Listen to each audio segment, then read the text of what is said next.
We're at 30 Blaine in Allston, Massachusetts. This is where Until Your Heart Stops was recorded, in the basement.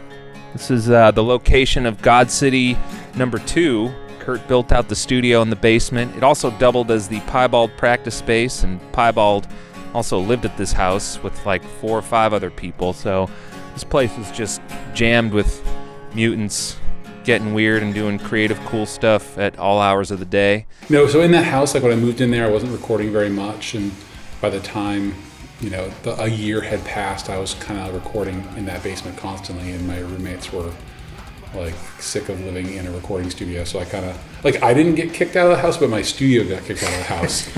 I think there were, 7 of us living there. Over half of us were musicians. We knew there would be, our friends' bands coming in and out recording. Piebald practiced down there. It was just a real communal feeling. And I also being at that house, being at the punk rock house, I was like guest vocals city. We're like, Travis, come on downstairs. And we wrote the lyrics on the spot for him.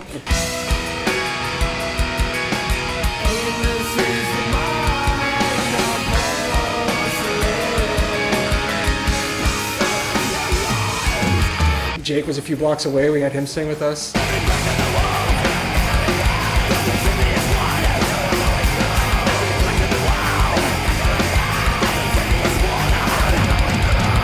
Yeah. I think, did Jay Randall sing on the record? He did. Have. He sang on Controlled Mayhem. Yep.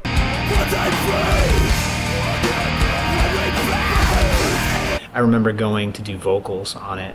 I was going to ask you about that. I mean, and just hearing it in that raw form was like, whoa, this is it. This is good. Nice. It had substance, but it was confident. Back then I was like, wow, my friends are doing something really special right now. This is really cool. This was also the location of where the Converge album When Forever Comes Crashing was recorded, and that's the one Converge record that I played on. In terms of production, was kind of the blueprint for a lot of stuff that we did on the Until Your Heart Stops record. It seemed like the things that you were doing as far as a producer and the way that you wanted to make When Forever Comes Crashing sound, a lot of those tricks were then applied to Until Your Heart Stops, like the drum triggers. That was a big one. You had that early set of triggers that you used. Yeah. That's one of my big regrets. But yeah. I remember... I think the kick drum could sound clickier, myself. I think that there's tom mics on When Forever Comes Crashing, but there's no tom mics on Until Your Heart Stops. Oh, so we ran out of tracks. So when we recorded the drums, I had the D drum shell triggers on all of the drums. But then, as we got deeper into the process and you wanted to add more harmonies and more, this or that or guitar leads or whatever, we just ran out of space. So we ended up deleting the tom tracks. So if you pulled up the reels right now, those samples aren't printed either. So the drum machine, I was a Roland TD10, that was running live during the mixdown. So there's not even printed samples on the tape. There's just the clicks from the shell triggers.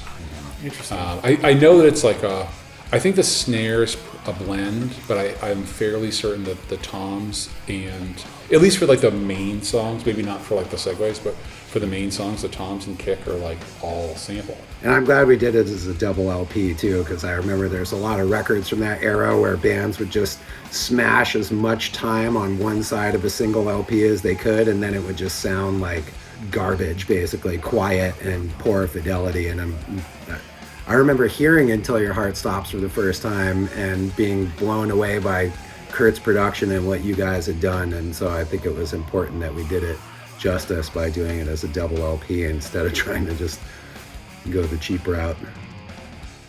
You could probably picture a Volvo of sorts parked right out in front here. The Volvo belonged to Kurt, and that's where we would make mixes onto a cassette. We'd bring it out to Kurt's Volvo. We play it in his car stereo, and we would listen to the mixes and try to hear what we could do better. I know that would be a thing that would happen at the time, and it would be on cassette too. So you never really knew. You know, like you were like, you're like, you know, you'd put a rough mix on cassette and then you get out to the car and you'd be like, oh, it sounds all muffled. But you don't know, is that because the mix is muffled or is that because just printed it to tape? Yeah, you printed it to a cassette. And you've been printing to the same cassette tape like over and over. The cassette tape is like Steely Dan. You've taped over like the holes and you know, you don't know what kind of like tape it is. And I do remember recording Until Your Heart Stops, and I don't think you fully like understood Caleb's potential as a singer yet. And you were just like, fuck this screaming shit. Like I'm ready to sing like in the way that like my voice was built to sing and stuff. I mean, also he was very overwhelmed at joining Caven at that time, from what I remember. It was a lot for him. I mean, I do remember he was in another band, right? And he definitely left his home area when we were a lot younger than we are now. It doesn't seem very scary right now to move from New Hampshire to Boston, but like at that time, that's a big move. You're uprooting your life. He was still wrapping his head around playing bass in the way that, you know, those songs are meant to be played, because prior to that, he was playing bass in a band called Fat Pappy, where he was like slapping and popping. And well, there's a little bit of slap bass on Until Your Heart Stops.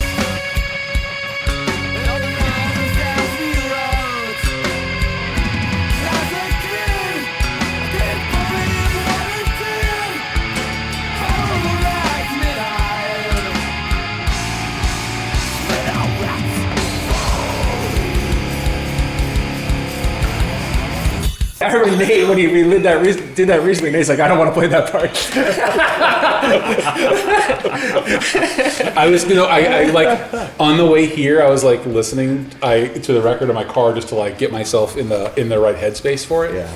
And I was like, I don't remember that. Can you play that? That seems very Caleb.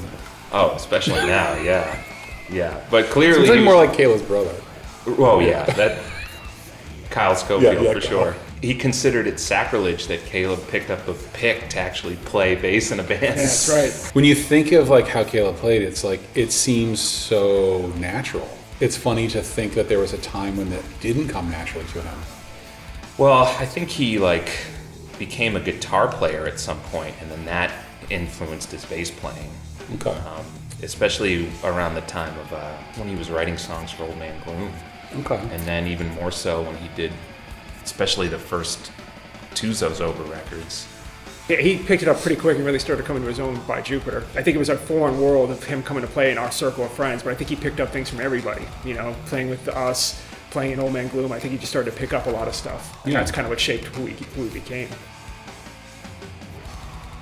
But I remember, you know, we started writing Until Your Heart Stops as a 5-piece, and by the halfway through, we became a 4-piece, and that was kind of also going into the record. Like Ebola was certainly written as a 5-piece, from what I remember.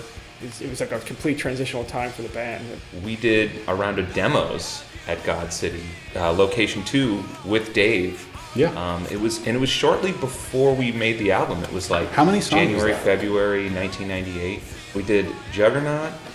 We did 2 versions of NIB. I remember, you know, we teamed up to do a split with the Black Sabbath series. Botch just kind of struggled to figure out, like, what do we do for a song here? Just because Black Sabbath just seemed kind of like a little ham-fisted for what we were about at the time. And then we heard the Cave-In song, and it was like, God fucking damn it. Like, how did they fucking take a Black Sabbath song and make it, like, such a sophisticated and intricate and interesting, spacious song? Like, it was just another thing where it's like, fucking Cave-In, man. Like, they're just operating on a different level than anybody else. I like that the music that we made and just kind of were like doing as a hobby has turned into like life anthems for some people, and that's pretty like it's a cool thought. It's a nice piece of our musical history that I appreciate. I guess in the legacy of your career, how does Until Your Heart Stops sit? I will say that it's absolutely a milestone record for me. I think it was the best thing that I had done at that time. You know, I went from being like a guy in a band who happened to have some recording equipment for doing his own demos to being guy seriously moonlighting, making records that were actually coming out, making albums that were coming out. That might have actually been the first like album that I did.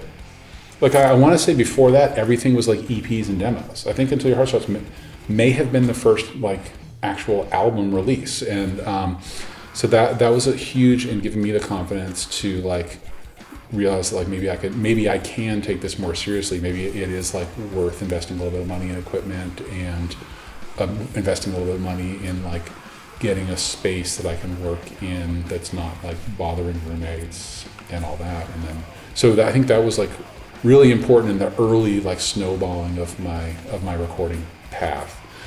So I'm still like really thankful that you guys came to me to do it, and really proud of the work we did. And I still love the songs. I think it's a landmark record, and I'm proud to have been a part of it.